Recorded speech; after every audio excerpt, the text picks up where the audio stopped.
If you're in business and your sales feel like you're pulling teeth and you get ghosted after discovery calls or your DMs are full of, let me think about it, then this video is for you. My name's Deborah and I've been in business 20 years and I've built lots of systems that help you flip the script on your business and get you the results that you want fast. This one is called the Hell Yes Sales System, and it's how to get people from a cold audience to Hell Yes sales much quicker so you can deliver your genius to the world.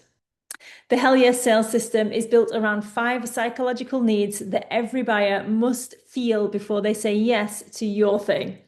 Trust, clarity, confidence, desire, and belonging. And here's a little secret. You can create all these 5 in your content so that by the time people raise their hand and say they're ready to work with you, they're already 80% sold. And all you need to do is nudge that 20% over the edge. Let's dive in. Okay, so we're going to be looking at the self-made method, and in particular today, we're going to look at the Hell Yes sales system. So this is where we flip the switch from unclear and invisible to trusted and in demand. This is a system that checks every psychological box that buyers need to feel safe saying yes. Messaging, brand cohesion, and no pressure sales that feel like conversations and not pitches. So here's the secret. You can create all of these with the content that you send out. And this is what makes selling feel easy. Because if you do it through your content, you can tick all these boxes before ever anyone comes to you for a discovery call or to ask about your services. So here's the thing that we need to tick off: trust, clarity, confidence, desire, and belonging. And again, we can do this all in the content that we're sending out, day by day, bit by bit, whether that's reels, emails, LinkedIn, anything like that. We can be sending these signals all the time. So trust, we build this through the personal brand, so who you are. And you want people to be thinking, I feel like I know you, I vibe with your energy, and I trust you. So again, we need to be creating content around that personal brand so people get that connection with you. In opposition to that, it's your business brand, so what you sell. And here you need to be super clear so they understand what you help with. And then the offer sounds legitimate and they say, this is exactly what I need. The next bit of this is the trust and authority stack. So this gives people confidence. They clearly know what they're doing, and I trust that it won't let me down. So here we can look at how we've worked with other people. We've got case studies and we've got transformation statements and stories from clients. Desire. Storytelling is your superpower. So we can tell stories in so many ways, but what you want them to feel is, I want that. I want what they're describing. I want me to be in that story. And belonging. They want to feel seen, they want to feel heard, and they want to think they get me. So these are the things, the emotions that we want people to feel. And we do these through building trust, clarity, confidence, desire, and belonging. So let's dive in. So what do you need to do for your personal brand to build that trust? This is about your vibe and your story. So you share stories about you, who you are. We want to know who you are and what your personal brand is like. This is like what flavor you are. You know, people could come to me for any, people could choose a business coach, right? And there's millions of them, but they come to me for the type of vibe that I give, the brand, the personal brand. What you're going to get from me is different to somebody else. I'm quite straightforward. I like to be emotional. Sometimes I swear. Like, this is my personal version of how I coach versus somebody else. And the more you can separate yourself from other people, the more you can build that personal brand. Build your story into it as well. So only you have walked in these footsteps. Only you can tell your story, and people want to know what that is. They want to resonate with it. They want to understand where you've been and how you can help them. So building storytelling into your personal brand is really, really helpful. Your beliefs and lived experiences. What do you believe in? What do you think about your unique perspective on the world? The more opinion-based stuff you put out, the more like-minded people you will attract, and you will not attract people who don't agree with you. And that's not what we want. We want perfect clients. We want ideal clients. We want people that love what we do, love our ideals, love our perspective, and want to work with us. How you show up and communicate, again, personal brand. Is it low-key and low vibe, or is it high vibe? Like, understanding what these things are and how you communicate with people and having them in a set of rules that you just rinse, repeat all the time is going to build that personal brand for you. For your business brand, you need to really understand your niche. Where do you sit in the market? What is your positioning? Same thing in terms of the personal. How are you different to other people? What is your framework and your unique methodology that you do that other people don't do? No matter what your industry, what is your framework? How do you do it differently? And you can go over the line into the personal brand for this as well. Your unique belief and lived experiences might end up in how you do things differently to other people. So we tell that story, we use it in the business brand as well.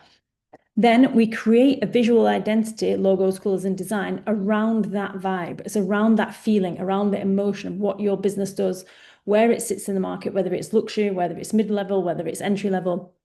And we create one that resonates with that so that it makes sense for the client as soon as they see it.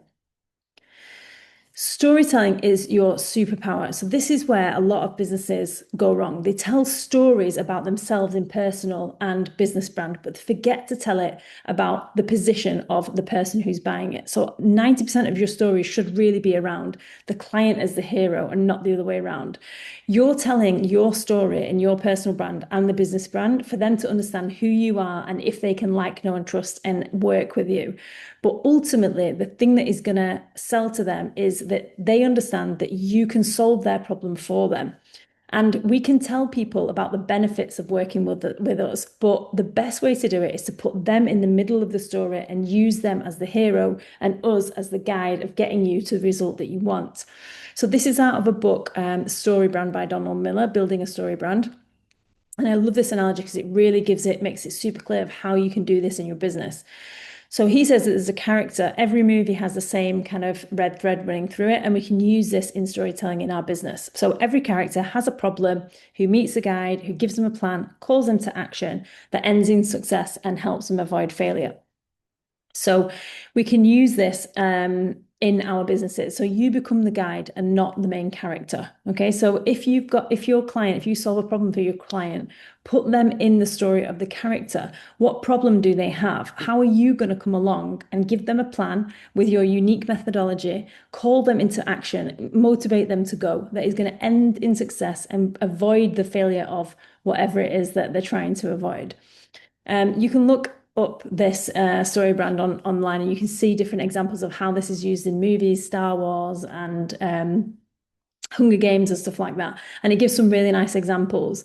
But what we need to be doing is positioning the client as the hero so that they become the guide. Sorry, you become the guide, not the main character. Okay. And this applies to all businesses. And I love this, like even just, you can do this through image, you can do this through storytelling, you can do this through copywriting. And this is the epitome of what this means, like how Nike have put the client as it's not about the trainer. The trainer's cool, it's got different colors, it's got like, it looks cool, it's nice, but actually it's about the kid or the person that is trying to shoot that hoop. It's really getting to the point of this might be the 100th time that he's shot that and he's going and again and he loves what he's doing, he loves being there, he's outside, he's in the blue, and it's about achieving that goal that he wants to do over and over again. Nike tells the story of focusing on emotional storytelling where all athletes are heroes, overcoming challenging, positioning Nike as the guide that enables their journey. The brand uses campaigns like Just Do It to inspire through narrative and perseverance and triumph, offering featuring real people and their experiences. And this photo for me does all that just in one photo. So every image that you use and your product placement or your service placement within it should be around the character, which is the hero, which is your client and not you.